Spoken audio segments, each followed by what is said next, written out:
Welcome to this week's Bit on the Snide. Now, a lot of viewers have been complaining about this year's season of BBUK, saying it's a load of old crap. But here at Big Brother Bile, we say you gotta laugh, ain't you? I'm Lindsay. I'm James. And here we are. Oh my god, it's been a busy week in the house, hasn't it? Has it? Well, do you know what? We haven't even done a podcast since Andrew left. Should we do an Andrew eulogy? Well, it seems so long ago now, doesn't it? Oh no, but it's sad, isn't it? It is sad. And all for a bit of fun. Bit of hanky-panky. Did you watch those videos? I watched one. I watched both. Which is better? Neither were exactly, knicker moistening, but it wasn't enough to be like thrown out of the Big Brother house either. So why did they throw him out? So it wasn't the racist tweets. It wasn't. But was it his master plan? What about the master plan where people were going to end up punching him, or he was going to end up driving everyone out of the house? No, I thought his master plan was to get rid of all the popular people. Oh, yeah. Like this idiot from Liverpool. Which one's that? What's his name? Alex. Oh, yeah. Is that his name? Which one? Oh, no, Sam. The naked butler. Whatever. Oh, yeah, Alex, yeah. So that was his strategy. Mm-hmm. So that's why Ted wanted him gone. Mm-hmm. Fair enough. So a couple of quotes from Andrew before he goes. He said, "I'm not even going to tell Ryan about the task. He is of no use to me." I thought that was good. And then he said something about my unmatched perspicacity matched with my sheer undefeatability. Blah, blah, blah, blah, blah, blah, blah. I miss his diary rooms. They were quite good. And he didn't get a proper send-off. He didn't get to say goodbye, not that he would want to. Also, he got photoshopped out of the next day's episode. Do you remember they just didn't show him at all? I don't like it when they do that. Like, he was there. You were there, man. It's cold. What are they going to do? Remove him from the memory wall? I'm not watching bots, but he's not been on there, right? Definitely not. Even Daly got a slot on bots. Well, his girlfriend definitely did. But, what about his rented mansion where he's going to film 24 hours, unlimited alcohol, unless Big Brother puts him back in the house? Yeah, but if it's just him, that could be a bit boring. Him, a few hookers, who knows? Yeah, anyway. What else? That's Andrew. Bye, Andrew. See you later. But is Big Brother a prude? Because they let Marco get strangled with a belt. Yeah, but they said it's risky in the warning, so that's okay. But I don't think they even actually warned them for doing that, which is pretty bad. Yeah, but they didn't really do anything. It's just a bit of horseplay. He was going, oh, do it, I don't know, horseplay. Now everyone's going, oh, that Andy, he's such a nice guy. Are people really saying honestly, that? Honestly, they are. Honestly, I've had rows about it. I don't believe it. Go on, tell us your thoughts on Andy. Well, I mean, what's to like?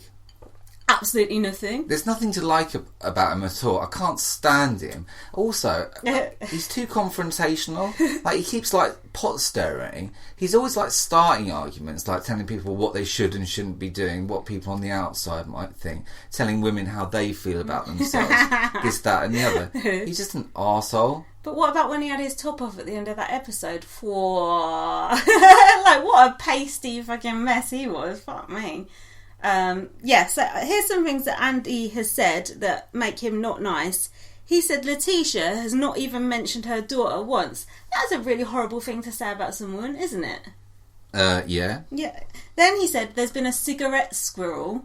4 cigarettes went missing. He doesn't want to make a big deal out of it, but... But, I just thought I'd bring it to you rather than, slag you off behind your back, which I have been doing all week anyway. Also, Marco was singing at one point, and the way Andy looked at him, it's like he actually wanted to kill him, although, Now, we all know that Marco loves a good sing song. What was he singing? He was just nah, probably freestyling, yeah man, cool cats. So in the task, Andy was labelled the worst at sex and the most boring. Now, hang on. We know he's got a... Colourful? Is it colourful? A very colourful sex life. Now, what could that mean? TMI. Hopefully he'll get kicked out of the Big Brother house for it, if there's any video evidence. Somebody find the footage. Yeah, but we know that's not true. He obviously has not. Although, he has been in a lift with Lady Gaga. Do you know, I think even Ryan wouldn't get off with Andy. No, definitely not. Also, he's been to shops. Did you know that? And which ones? And what else did he say? Oh, it was tragic. Then he went to the diary room and went, I'm not boring. I'm not boring. That's like when someone goes, I'm crazy, isn't it? It's like, no, you are boring. What else? So he is definitely worse than Creepy Chris. He is so much like Creepy Chris, but at least Creepy Chris... But I used to like Creepy Chris. I liked Creepy Chris. In fact, he only got called Creepy Chris in the last, week, and it stuck. But there was Pointless Pav too, so, they got evicted together. But Creepy Chris at least had some funny diary rooms sometimes. Andy is not... Has Andy ever made you laugh? No, he's so fucking earnest. He is very earnest. Look, women don't like to be subjugated, Oh, do you know what? I didn't realise that. I thought they fucking loved it. I thought that gay men like doing this, that and the other in bed. Oh no, I'm not a gay man, so I don't know. So shut the fuck up, Andy. Twat. Yeah, and Andy also said Marco's overbearing, and I said Andy is underbearing. Is that a word? Would that pass on Pointless? Who knows? Who knows? I think not. But he was up for nomination. I voted for him. I know. I did too, twice. Well. So we'll come back to Andy later, but there's only so much of Andy we can talk about in one guy. He makes me angry. Like when I see him talking, when he starts going on, like my blood literally boils. Ugh, he looks like a God. What? Troll? Bit of old dough. He's just gross. So now we've got to say goodbye to the best showmans of all time, Laura and Marco. Well, I mean, it was brief. There was the belt strangling. There was the boob gnawing in the garden. That was a very romantic moment. And there was the in and out turtle's head. When they said they were going to do it in the diary room chair, I thought that was brilliant. Emma thought that was disrespectful or something. Fuck off, Emma. To who? I suppose whoever's manning the diary room that evening. And then what else did they do? Oh, here's a good quote from Marco. I want to fuck you in every room in this house. Like I don't even know you. Just fuck you. Call you a cunt. It would be sick. Cool. Yeah. Yeah, baby. He's pretty slick. Yeah, really slick. Hall pass. And who else has got a great ass now? Everyone. Oh, the twin.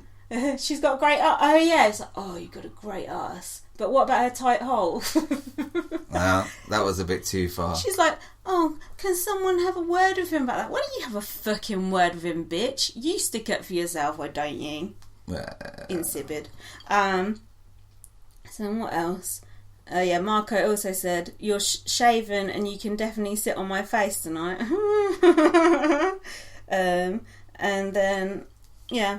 I forgot the classic. Fuck buddies. Done. have we not covered that? That was good. No, that was good, wasn't it? But why did Laura turn round and suddenly say, oh, she regrets everything, this, that and the other? I don't find him attractive anymore. What? Even though he's extremely good looking and very handsome. She actually said that. I know. But at least they can all come out of their shells now that Marco's gone, right? I think they can shine now. Maybe even some could soar. Who knows? Shine bright like a Frankie. Now, let's have a little diversion into Huey Crazy Town. Now, last time we spoke on this podcast, I did not like Huey. Now, I like Huey. Do you like Huey? No, I don't really like Huey, but I think I'm being druv to a point due to a lack of decent housemates that I'm going to have to start liking Huey. Yeah, true. And by default, also Ryan as well. But I think the best thing about Huey, he's good in the DR, I will give him that. And I do like him, and he goes, "You tick cunts!" Yeah, at first when he was in the DR, I thought he was faking it, and then I realised, no, he is actually like a mental case, which is good. Yeah, Huey is brilliant. I liked it when he came in that room the other day and said that thing about Down. He's like, oh, is it Downton Abbey in here? Because they were like trying to like punk him. That was a really bad accent. But he's quite dry in a way. He's quite funny. But his hair, what did Natalie say about his hair? Comb over. Something about comb over, yeah. It does look like a comb over. You got to admit it. Now, I've cut out every single thing about all the tasks this week because they're so boring. What do you think? What was the point even to any of those tasks? Nothing. Food, party, God knows. There was something about the paranormal. There was a thing... Oh, the paranormal. Now, be careful. Yeah. With Andy when you talk about ghost stories. Are you calling me a liar? Are you calling my mum a liar? That's That's a good conversation to have, isn't it? Just before nominations. That's a real... Andy is such an intelligent guy. Yeah, call someone's mum a liar just before nominations. Okay. I mean, you got... They saw, well, I didn't actually see, but the alarm clock was jumping up and down on the table, as was the tumble dryer. Now, admittedly, both items do already jump around of their own accord anyway. They do. But, you know. Andy's such a... And then didn't he try and, like, apologise or something? It was too late. Oh, yeah, I didn't mean to come across really patronising and annoying, but I just did. And spoil everyone's fun. But then Sam... Nominated put him straight up. Yes, of course, obviously. Like, oh, I'm sorry, but science says that ghosts don't exist. Oh, fuck off. Science doesn't know everything about everything, except for science who was in the Big Brother house. Did you get me? That was good, right? So then we've got... Oh, there was a severed head in the fridge. Why? Fridge raiders. Not sure. Is that better or worse than when Jay McRae shot in the freezer? At least we got to see it this time. That's true. I preferred it when Bunky was behind the mirror. I said that in my blog. Was that Bunky? Yeah, it was, yeah. Now, Letitia said, some girls have too much slag in them. No, not slag. In a whore. Is that an acceptable statement? Well... When she said about Laura, Letitia said it about Laura. Well, she's been on the valleys, right? So... The valleys. So, yeah, I think it's okay. Okay, good. Now, the live episode, that was good, wasn't it? Did you enjoy that? Well, what I was wondering is, like, when they kept cutting to that advert, like, say it's L'Oreal, for example, like, did L'Oreal have to pay for that slot? Or is it like, oh, look, we showed an extra bit, so you owe us, like, £20? Yeah, I think the latter, don't you? I think so. No, I think they're getting a freebie. Oh, maybe. Well, we certainly didn't get a freebie. On the blurb for that episode, it said, Emma reveals all about what goes on in the house. Emma weren't even on that episode. I feel like Emma got, like, held up somewhere. Probably, like, at her stylist's house, trying to, like, sort out her gross clothes. Although, admittedly, she did look a bit better this week than normal. What, with that hair? I thought she was in the Scarecrow task. Well, not the hair, but her clothes were all right. More so than normal. Wow. So then, so the way they got Chelsea into the other's house was they had to say who was the biggest horror. None of it seemed to make any sense whatsoever. And the people they pick makes no sense. Why can't they stop with this other shit? It's driving me mad. Why did they not put Marco in the other house? I think Big Brother tried to, because they called Marco to the diary and they're like, oh, how do you feel about things? What's going on? And then I think that's when they were going to try and put Marco in there, but they fucked it up somehow. But that's when the L-net started to pop up. Yeah, exactly. So I think there was some jiggery-pokery going on. But they were like, Marco, how do you feel about Chelsea going? He's like, I miss him. He only went like 3 seconds ago. Weirdo. So then, when Hughie nominated Chelsea to go in the other's house, he said, we're nominating him because we don't like his haircut. That's fair enough. That was good. And then he was like, you all threw me under the bus. That was brilliant. Hughie should do more speeches. He should have to do that final speech like on BB USA. That'd be wicked. Lovely. You tick cunt. I've stolen your catchphrase, sorry. So then, what else? Oh yeah, so Chelsea went in the house. We never actually got to see it, but when we did actually get to see it, it was crap. It was crap. Jane, oh god, I can't even talk about Jane. What? I mean, what is the storyline? I don't understand it. Like, he tried to snog her or something, or they snogged, but she doesn't like him, and then she's a fucking liar and a dirty whore. Well, but hang on, she did sleep with John Terry, Sven-Goran Eriksson. Who hasn't slept with Sven-Goran Eriksson? She's a home-wrecking private detective. Yeah, she's like Joey Greco of Cheaters, but she cheats with people.